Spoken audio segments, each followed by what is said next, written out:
you're getting is millions of dead people. Yes. Blood Maybe sacrifice. that's the point. Maybe it is blood sacrifice. Right. To a degree. I think that's, from a higher perspective, there does seem to be truth to that. And I think, look, this is a realm of mind, right? Since the fall of Adam and Eve, we fell into mind. So before this, there was order, it was perfectly guided, let's say, and then we fell. And the story is not just Adam and Eve, it's Atlantis, it's all these things, right? They fell into the mind. What does that mean, the mind? Everything we experience is the mind. We don't know anything outside of our own minds, right? So before the fall, we existed. Well, we didn't have, presumably, if we trusted like the Lord basically just had perfected and ordered everything, we didn't have choice, we didn't have free will, we didn't have mind, we didn't have anything to mirror. We saw ourselves for the first time. The mind is like a mirror, self-awareness. I am separate from you. If everything before that, it was just oneness, right? It was just, you knew, you were, you could be. It's kind of like an angelic order, let's say. Again, we're making assumptions here, but essentially what we know is that with self-awareness comes this idea of separation.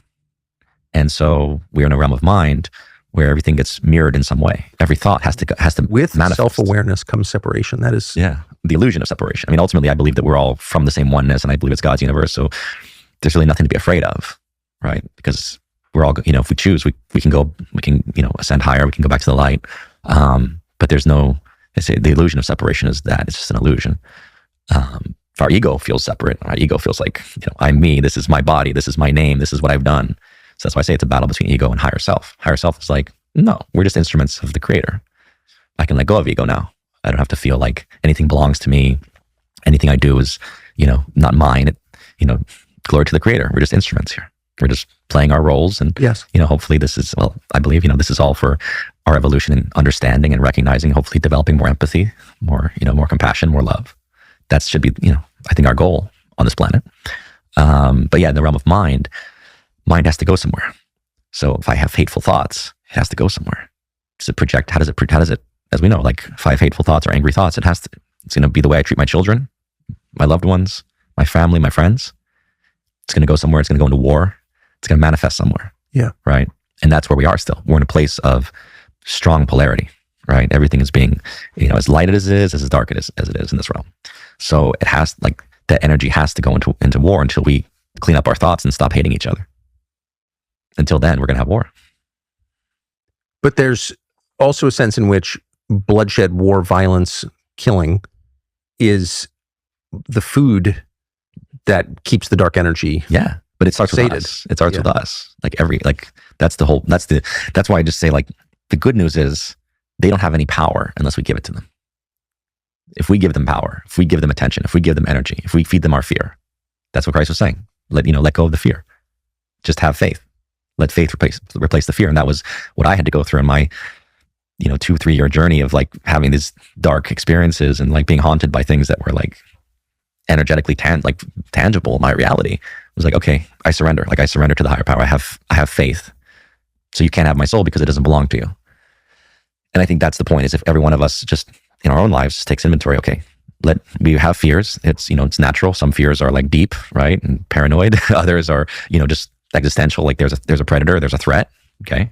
But if we can, like, face our fears, own our fears, and find deeper faith, we will create a better reality, because the dark will have less food. It's our choice.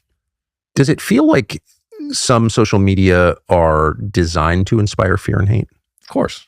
Because again, it's being perpetuated through people that are unconscious. I would say, like, I don't think there's that many, like, dark sorcerers in the world. I think there are a few. I think there are definitely some people that commune and know what they're doing, like, ritualistically. But I think most people are just unconscious, and they're just seeking worldly delight, worldly temptation, worldly power. Yes. Right. And they're just unconsciously not sure why, but they're just like, well, that seems safe. I don't want to lose what I have. I don't want to, I want to maintain and preserve, but you can't. This world is ephemeral. It's passing, right? We know this. It's the way it's designed. We're supposed to be able to let go. And again, commune with a higher power. And that's the greater energy. And that actually was what really preserves you. That's when you get to that place of, what the saints and people, like, that can glow and that can actually, like, emit light, right? All these examples of what Christ is. This is what we're supposed to imitate, is to try to bring more light into the world. And so if we're not,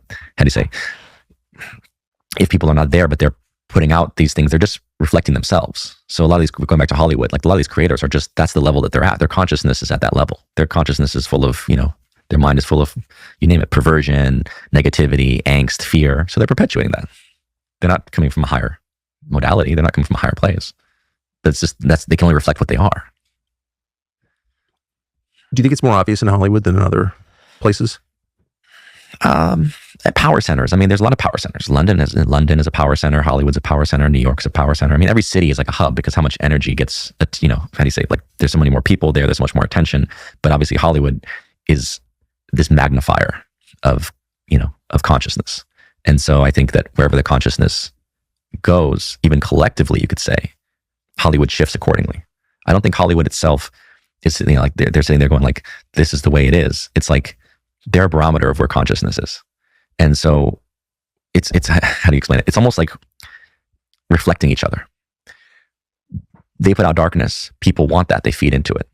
That's where the collective is. The collective wants to experience this. They want to go into darkness. They want to go into experience the darkness. Okay.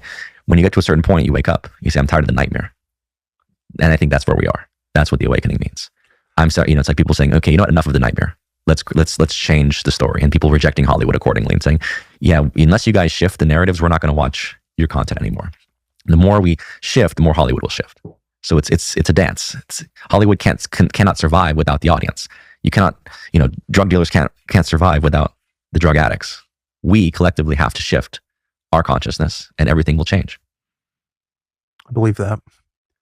I notice it with AI. Most people, including I think the people who are creating AI,